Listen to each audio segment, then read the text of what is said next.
Olá, aqui é a Joyce Diagonal e hoje eu vou conversar um pouquinho com você sobre Luz que Fenece, da Bárbara Baldi. Gente, esse aqui é um quadrinho então que eu recebi da Pipoca Nanquim, se eu não me engano, no mês passado. E esse aqui, gente, é um quadrinho que me surpreendeu muito, porque é o tipo de história simples, porém com uma arte, gente, de outro mundo, que faz tudo que essa história fala em relação aos sentimentos ficar ainda maior, sabe? Então eu vou contar pra vocês quem é a protagonista dessa história e como mais ou menos é esse enredo. Aqui a gente vai conhecer a Clara e a irmã dela, que é a Olivia. E é importante eu falar também que essa história se passa ali na era vitoriana, mais ou menos em 1850, tá?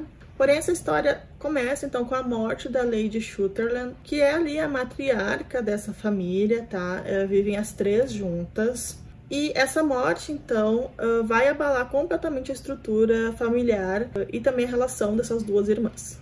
Porém, essa morte não só vai abalar essa relação, mas também vai abalar a relação que a Clara, principalmente, tem com a sociedade dessa época, porque a gente está falando de uma era vitoriana, em 1850, que a gente sabe que as coisas não eram muito bem quistas, com mulheres morando sozinhas e tendo que se virar sozinhas. Então, o que acontece? A leitura do testamento da Lady Sutherland vai basicamente estragar tudo que ainda restava entre a relação dessas duas irmãs.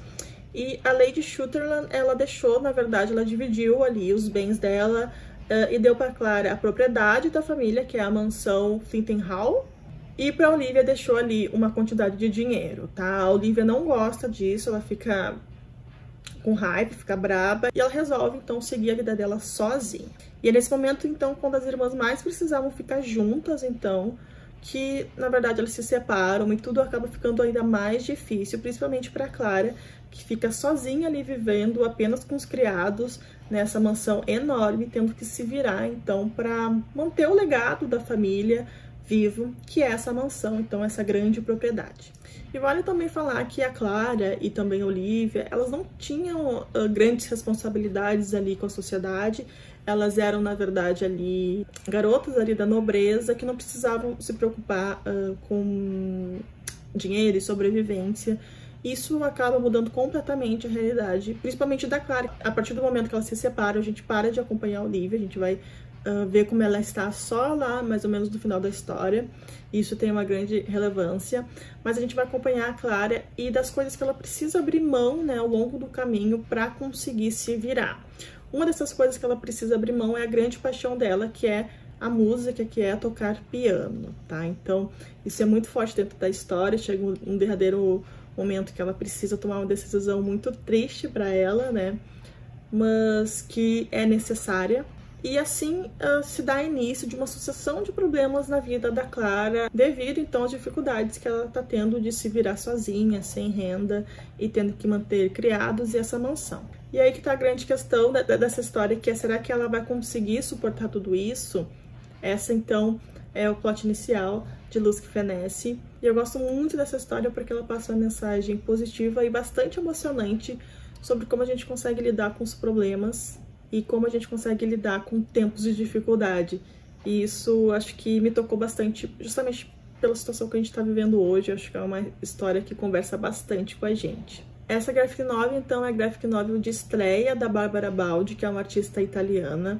E a obra já rendeu diversos prêmios para a artista, isso é muito legal, principalmente numa obra de estreia. E ela também colabora com os estúdios Disney, então ela não é uma completa amadora, assim, no meio. Ela tem muito talento e, gente, a arte dela é incrível. Como eu falei, é de outro mundo, assim. Eu nunca tinha visto uma arte tão delicada, mas também, em certos pontos, pesada.